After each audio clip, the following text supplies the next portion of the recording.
हैदराबाद में 2 दिन से भाजपा की राष्ट्रीय कार्यकारिणी की बैठक के बाद हुई सभा में गृहमंत्री अमित शाह ने तेलंगाना के मुख्यमंत्री पर जमकर हमला बोला। शाह ने कहा केसीआर सरकार की कमान ओवैसी के हाथ में है।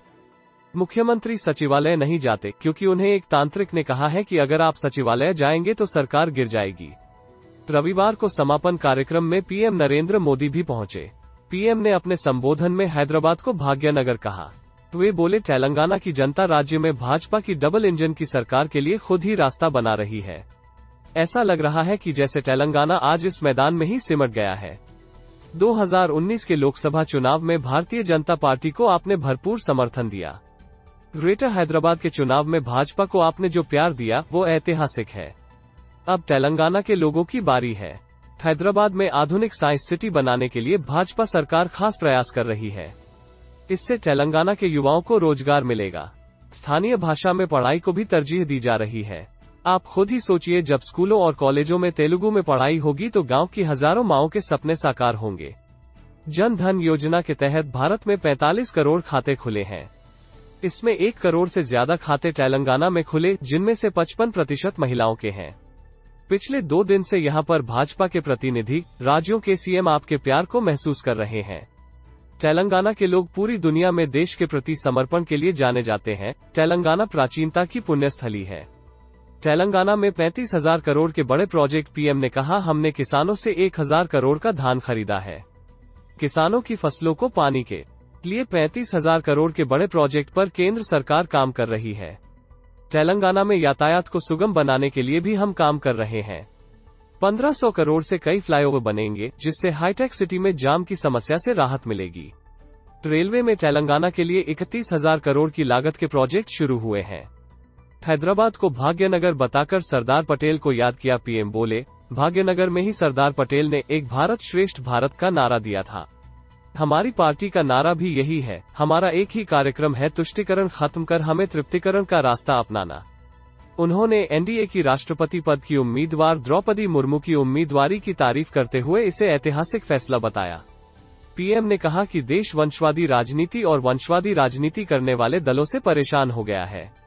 ऐसी पार्टियां देश में ज्यादा समय तक नहीं टिकेंगी। कुछ पार्टियां तो अपना अस्तित्व बचाने के लिए लड़ रही हैं। हमें ऐसी पार्टियों को मजाक नहीं उड़ाना चाहिए, बल्कि उनकी गलतियों से सीखने की जरूरत है। देश में अगले 30-40 साल भाजपा ही रहेगी। अमित शाह कार्यकारिणी की बैठक में अमित शाह ने मुख्यमंत्री केसीआर पर जमकर निशाना साधा। उन्होंने कहा कि केसीआर सरकार की कमान ओवैसी के हाथ में है। वे ओवैसी से डरते हैं। केसीआर को जनता से कोई मतलब नहीं है, उन्हें सिर्फ अपने बेटे को सीएम बनाने की चिंता है। क्या आपको पता है कि केसीआर कभी सचिवालय नहीं जाते, क्योंकि उन्हें एक तांत्रिक ने कहा है कि अगर आप सचिवालय जाएंगे तो सरकार गिर जाएगी। जो मुख्यमंत्री सचिवालय नहीं जाता उसे पद पर बने रहने का अधिकार है क्या? केसीआर की समस्या जल्द ही खत्म हो जाएगी, क्योंकि तेलंगाना में भाजपा की सरकार बनने जा रही है। देश में अगले 30 से 40 साल भाजपा के होंगे और भारत विश्वगुरु बनेगा। शाह ने राजनीति में जातिवाद, वंशवाद और तुष्टीकरण को बहुत बड़ा अभिशाप बताया। उन्होंने कहा कि बीजेपी की सरकार में देश की राजनीति से इनका अंत होकर ही रहेगा।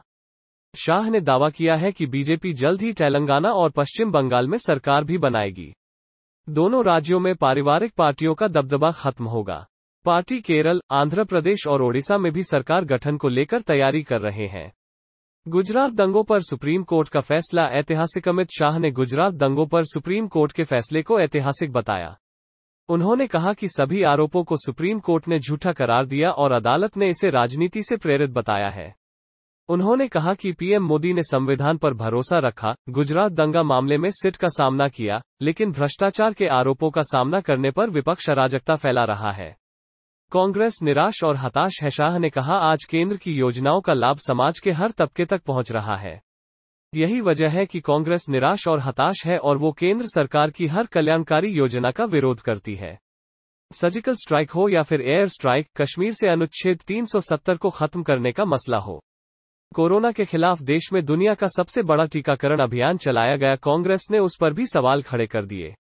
कांग्रेस को है मोदी फोबिया। आज विपक्ष बंटा हुआ है। कांग्रेस सदस्य पार्टी में लोकतंत्र स्थापित करने के लिए लड़ रहे हैं, लेकिन डर के मारे पार्टी अध्यक्ष का चुनाव नहीं कर रहे हैं। कांग्रेस को मोदी फोबिया है। वह राष्ट्रहित में लिए गए हर फैसले का विरोध कर रहे हैं।